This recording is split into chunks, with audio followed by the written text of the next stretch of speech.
Okay, let's dive into Isaiah chapter 26 today. It kicks off with this image of a song, Right, a song sung in Judah, and it's about this strong city. but the strength isn't, well, it's hmm not military, is it? It says, God makes salvation its walls and ramparts. Exactly. So right from the start, true security, true strength, it comes from God himself, not human defenses. And then the call goes out, open the gates. Yeah, but open them for who? It's specific. For the righteous nation, the one that keeps faith. So access is tied Right. to trust. And faithfulness. Seems so, which flows right into that promise of peace, perfect peace, it says, For those whose mind is steadfast. And why? because they trust. Because they trust in you. It calls the Lord the rock eternal. That image of a rock, something completely solid, unwavering. Mm-hmm. But then, almost jarringly, the tone shifts, doesn't it? It really does. The God of peace is also the one who humbles. Right. He humbles those who dwell on high, lays lofty cities low. Lets them be trampled by the poor, the oppressed. It's quite a reversal, a real leveling. And for the righteous, their path is made level, smooth.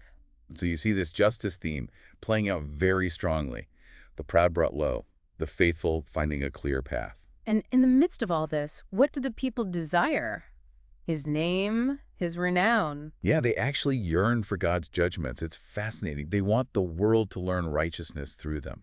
But the text itself raises a question there, doesn't it? Like, does judgment always lead to learning? It seems not always.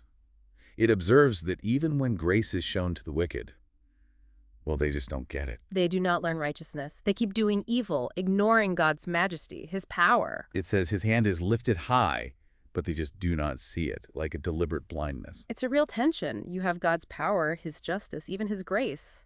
But it doesn't automatically change hearts. Yet the people do acknowledge God's ultimate control. They say, Lord, you establish peace for us. All that we have accomplished, you have done for us. It's a total reliance. They even admit other powers, other lords, had ruled them before. But now, only God's name is honored.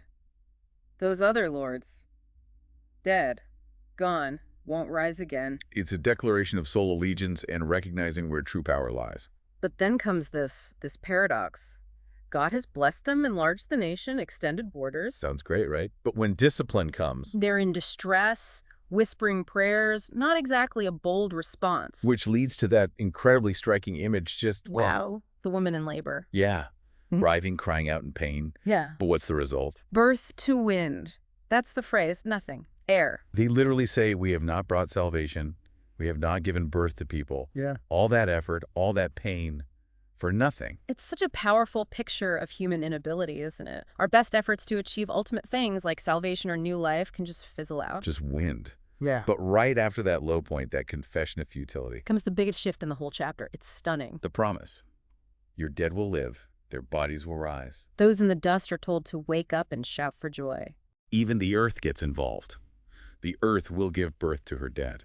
It's a complete 180, from human effort producing wind to God's power producing resurrection.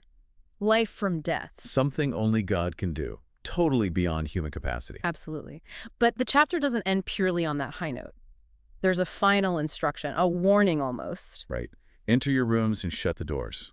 Hide for a while. Why? Because the Lord is coming out. Coming to punish the people of the earth for their sin. And the earth itself will disclose the blood shed upon her. No more secrets. Judgment is coming. So quite a journey in this one chapter.